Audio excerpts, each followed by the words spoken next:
Spread faith, not fear, by relentless laughter. Workers on the verge of, tirelessly fighting for a sunrise. Ceaseless death tolls and panic attacks. Misinformation and ignorance at its peak. Remain objective and remember to enlighten correctly. Spread caution, not fear. Distressed governments and overstressed crowds. Long queues and no money.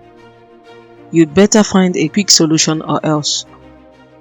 But it's not time to point fingers at one another. Let's fight to win this battle.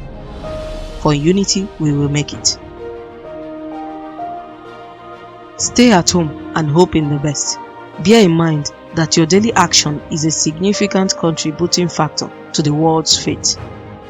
Never forget to lend a hand and be a friend. For we are all in this together.